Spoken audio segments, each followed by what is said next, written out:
ஸ்ரீமத் பாகவதம் 110ஆம் பகுதி. பகவான் ஸ்ரீகிருஷ்ணன் உரலையும் சேர்த்து இழுத்தான்.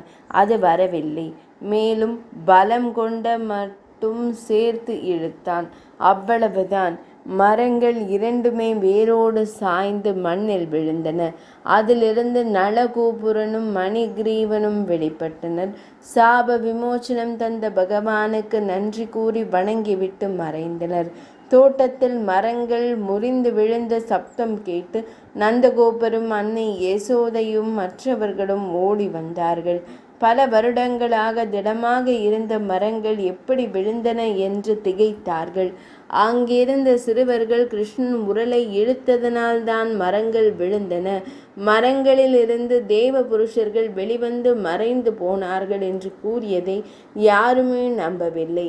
எப்படியோ குழந்தை கண்ணன் மேல் மரங்கள் விழாமல் அவன் ஆபத்திலிருந்து தப்பினான், அதுவே போதும் என்று எண்ணி நிம்மதியடைந்தார்கள். ஒன்றுமே தெரியாத சாது பிள்ளை போல் அப்பாவியாக நின்ற கிருஷ்ணனை அள்ளி அணைத்து முத்தமிட்டார் தந்தையான நந்தகோபர்.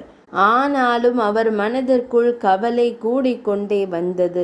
அடுக்கடுக்காக கிருஷ்ணனை சுற்றி ஏதாவது ஆபத்துக்கள் ஏற்பட்டு கொண்டே இருக்கிறது என்று கலக்கமடைந்தார். மற்றவர்களிடமும் இதை குறித்து விவாதித்தார்.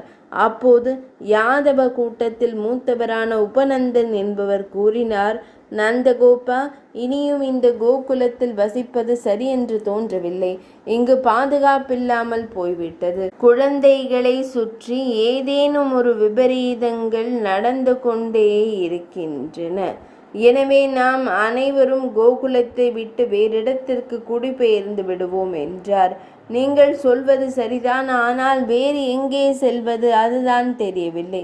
அதை குறித்து கவலை கொள்ளாதே. பிருந்தாவனம் என்கிற காட்டு பிரதேசம் இருக்கிறது. மிகவும் அற்புதமான இடம், செழுமையான பிரதேசம். இடையர்களான நாம் நமது பசுக்களுடன் அங்கு நிம்மதியாக இருக்கலாம் என்று வழி கூறினார். இந்த யோசனையை நந்தகோபர் முதலான அனைத்து கோபர்களுமே ஏற்றுக்கொண்டனர்.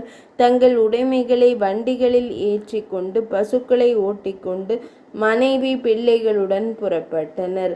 110ஆம் பகுதி நிறைவடைந்தது.